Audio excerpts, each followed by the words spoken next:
Oke, selamat halo rekan-rekan semuanya. Saya Aditya Preza. Kali ini saya berkesempatan untuk menjelaskan terkait proyek Kexkun 3 terkait data visualization menggunakan Airflow. Oke, mungkin kita langsung saja. eh untuk kasus kali ini kita menjelaskan terkait simulasi data orchestration yang kerap acap kali dilakukan pada project data engineer pada real life. Untuk kali ini, sebagai data orchestration ini, kita akan menggunakan teknologi Apache Airflow yang paling utamanya, lalu dibantu dengan bahasa pengembangan Python, lalu dengan environment Docker, lalu untuk storage lokal yang menggunakan PostgreSQL, serta nanti akan diimport ke data warehouse, yaitu Google BigQuery. Seperti itu. Nah, untuk awalnya kita bisa menjelaskan terkait Docker environment. Jadi Docker environment ini adalah sebagai kontainer pada project untuk environment. Jadi semua proyek kita lakukan ini akan di kontainer diisolasi oleh Docker. Hanya BigQuery saja yang nantinya akan menerima data dari Airflow yang sudah dari Docker. Jadi hanya BigQuery aja yang ada di luar public gitu. Nah, ini mungkin kita bisa langsung aja jelaskan terkait Dockernya ya. Bentar.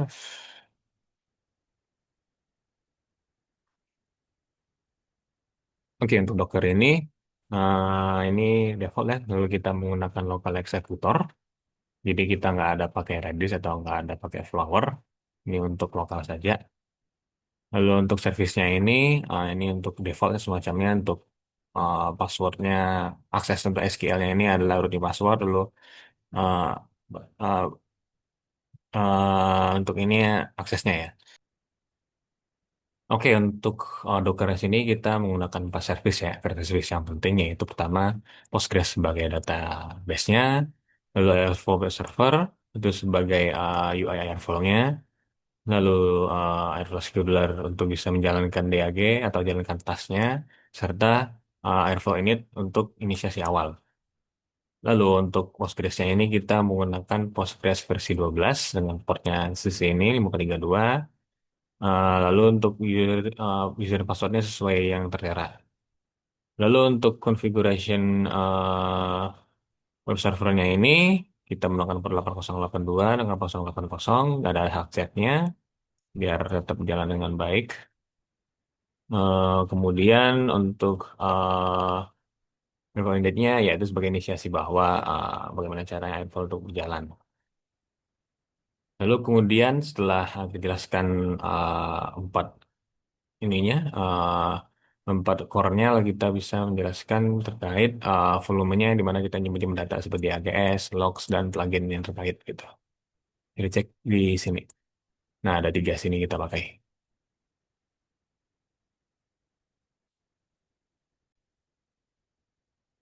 Lalu kemudian untuk DAG pertama yaitu insert data dari Postgre. Nah, insert data dari dummy ke Postgre. Tentunya kita perlu buat dulu untuk tabelnya bagaimana sih data modelnya ini. Nah, untuk kali ini kita cukup menggunakan tiga ini. Cukup simpel yaitu nilai, mata pelajaran sama siswa. Jadi ini sebagai variable, jadi paling utamanya dia ngambil ID, punya ID nilai sendiri dan dia mengambil foreign key ID siswa dari ID primary key-nya tabel siswa serta ID mapel di mana sebagai ID primary key-nya tabel mapel. Nah, ini untuk nilai siswa untuk nilai sendiri. Setiap tabel memiliki kriteria add-nya sendiri. Lalu untuk data flow sendiri ini yang pendekatan yang saya lakukan adalah DAG-nya itu adalah kita mengirimkan data dummy Python menggunakan Airflow untuk bisa diinsert ke Airflow. Bisa diinsert ke PostgreSQL menggunakan Airflow. Untuk simulasinya sendiri, kita membuat ada sejenis saya sudah mempersiapkan 24 komen SQL ini sebagai simulasi bahwa datanya ada random. Lalu untuk simulasi datanya itu dilakukan dilakukan 4 data atau lebih yang bakal diinput per jamnya. Saya akali dengan menggunakan cron job. Kita pilih menitnya berapa dalam tiap jam. Jadi seperti ini ada schedule, kita ambilnya pada cron job ini adalah tiap menit 1 sampai menit 5 per jamnya gitu. Lalu untuk datanya itu setelah itu kita pakai branch. Untuk randomnya itu kita pakai branch, jadi agar dipilih sama airflow-nya, agar dipilih sama tasnya, data mana saja, data SQL apa yang bakal disubmit ke PostgreSQL. Oke, setelah yang saya jelaskan sebelumnya, kita menggunakan DAG, kita eksekusi, kita inisiasi dulu DAG-nya apa, lalu schedule-nya seperti kita jelaskan pakai cron job. Nah, untuk kali ini kita buat tiap menit 23 terus sampai menit 26, kita lakukan per jamnya. Jadi ada sekitar 4 row yang bakal diinput per jam. Nah, ini untuk randomnya kita define untuk angka random dari 1 sampai 4 skill mana sih yang bakal kita jalankan. Nah, ini untuk branchingnya, saya menggunakan teknologi branch untuk bisa dari dia dari Airflow bisa memilih skill mana yang bakal jalankan. Nah, sebelumnya kita tentunya sebelum bisa menjalankan SQL itu tentu semuanya harus dibuat tabelnya dahulu. Ini untuk tabel untuk siswa seperti ini, buat komen jika tidak eksis. Kalau misalnya tetap jika tabel sudah ada maka akan dihiraukan saja. Untuk semuanya ini untuk nilai, primary key semacamnya ini sudah jelaskan. Lalu untuk tabel siswa dan tabel mata pelajaran sudah disesuaikan ya. Ini untuk sudah ditetapkan untuk current tab time-nya sudah saya lakukan jauh-jauh hari. Sama seperti sebelumnya ini jika ada konflik maka dia akan melakukan tidak akan menginput apapun gitu. Nah ini untuk seluruh command SQL-nya dari 1 sampai 4 nanti uh, tiap menjalankan Airflow-nya maka dia akan memilih SQL mana yang bakal jalankan. Nah ini adalah perintah untuk menjalankan tasnya yang mana saja dulu. Jadi tasnya itu kita table dahulu, lalu tasnya itu kita ke branch, lalu tasnya itu memilih SQL mana yang tepat. Biar lebih mudahnya mungkin bisa kita langsung eksekusi saja. Ini bisa kita jalankan, contohnya ya. Kita bisa jalankan Serial Integer. Ya, ini dari 1 sampai 92. Sedang jalankan. Seperti ini. Nah, ini sudah bisa jalan dengan sukses. Kita bisa cek dari sini bahwa ada 2 kali DAG yang jalankan. Bisa kita lihat di sini SQL mana yang bakal dipilih. Ada S12 SQL dengan branch-nya itu akan dijalankan run SQL yang nomor 5. Ini juga berlaku pada yang komen selanjutnya yaitu yang ini kita run SQL 11. Kita bisa cek di Debiver-nya sesuai data ini dari data SQL 85 kita refresh maka sudah ada 2 data baru yang diinput yaitu SQL yang sebelumnya ada 2 SQL baru yang masuk. Berarti ini sudah terbukti bahwa SQL-nya sudah berjalan dengan baik ya. Kemudian DAG yang kedua adalah DAG dari PostgreSQL memindahkan dari PostgreSQL ke BigQuery menggunakan Airflow juga.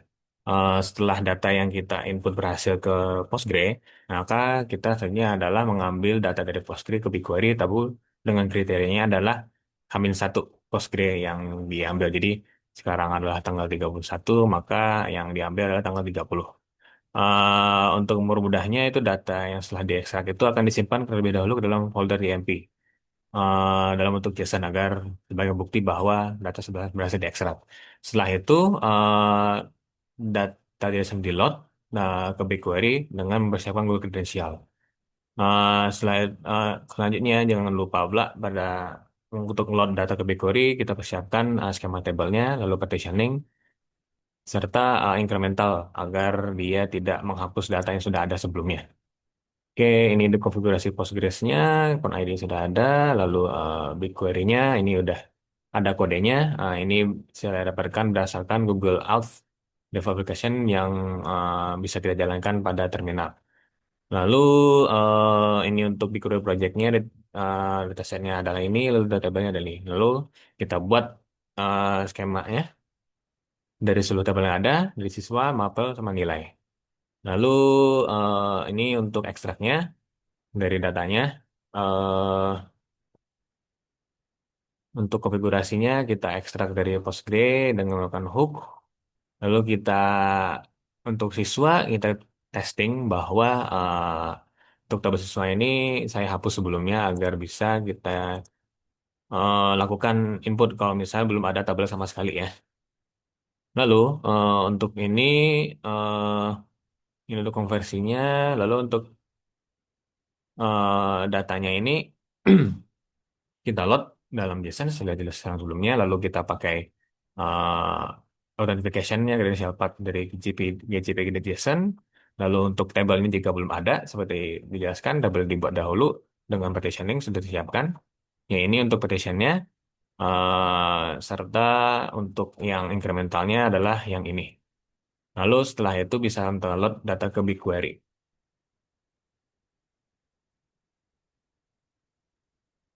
Nah, ini untuk sama semuanya untuk ekstraknya, untuk mata pelajaran. Nah, ini hampir sama semua seperti siswa, tapi untuk yang mata pelajaran tadi sama yang eh, nilai tadi, kita jangan lupa untuk mengambil data, mengambil data yang mengambil interval hanya untuk Hamin satu saja yang diambil. Berarti data yang diambil hanya untuk dari Postgres tersebut diambil hanya untuk tanggal 30 saja. Ya, ya. Lalu ini untuk jalannya. Untuk tasnya kita bisa pisah berdasarkan tabelnya ya. Dari siswa, untuk itu mata pelajaran, sama untuk nilai. Oh ya, sebelum menjalankan, kita akan lakukan, saya sudah menjalankan sebelumnya untuk BigQuery-nya, tapi ini untuk tanggal sebelumnya ya. Nah, sementara kita akan mencoba untuk bagaimana, apakah berhasil untuk bisa dilakukan input data dengan partition yang sudah jalan sebelumnya. Ini tanggal 25, paling terakhir 28. Nah, kita akan menjalankan data yang akan menjalankan eksekusi DAG yang akan lakukan pada hari ini. Ini kita bisa langsung jalankan.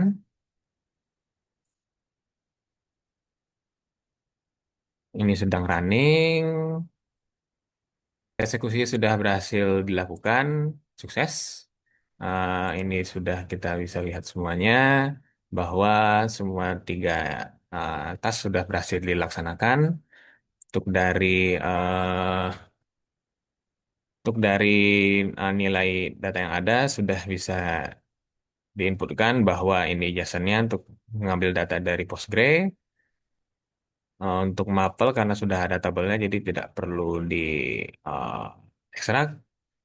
Soal untuk nilai data adalah sudah diambil nilai data terbaru yang mana Hamin satu ini untuk di ngambil data eh UTC plus 7 ya. Kalau ini kan dari 20 22 berarti sudah diambil tanggal 30. Sekarang tanggal 21 berarti sudah berhasil mengambil data dari Hamin satu.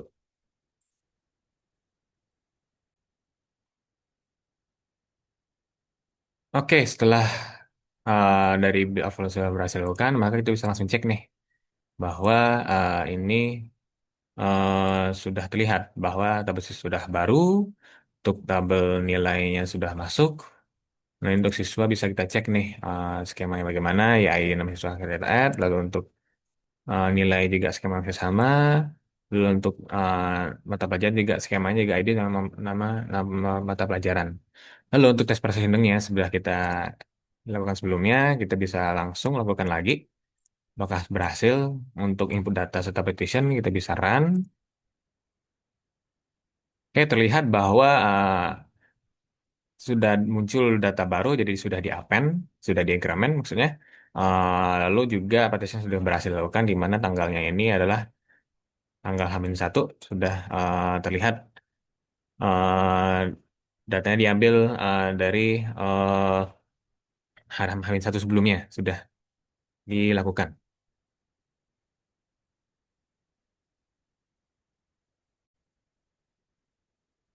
Lalu kemudian kita cek lagi nih apakah ini berhasil nggak ya untuk dijoin kalau misalnya dari data warehouse ini. Lalu kita bisa jalankan ya untuk dari sini kita gabungkan. Kita ingin mengambil nilai-nilai mana saja sih yang Dari tabel ini kita ambil nih yang mana saja yang memiliki nilai lebih besar dari 80, lalu kita order berdasarkan nilai ID. Di sini bakal kelihatan bahwa udah terlihat bahwa dari sini siapa saja yang memiliki nilai di atas 80, lalu kita sorting berdasarkan nilai ID-nya. Ini dengan lalu kita panggil nama eh, nama siswa serta nama subjeknya apa saja gitu. Lalu untuk grade table-nya sudah terlihat bahwa di sini sudah terlihat bahwa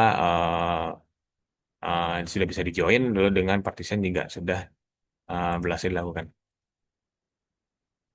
Demikian hasil dari capstone saya sudah terlihat dari presentasi yang saya jelaskan bahwa dari awalnya data yang diinput dummy dari Vuitton berhasil diorkestrasikan dengan Airflow ke disimpan ke PostgreSQL terlebih dahulu, lalu dari Postgre diekstrak dan diekspor ke BigQuery dengan menggunakan skema yang sudah di setting sebelumnya serta sudah dipartition sesuai dengan tanggal created-nya.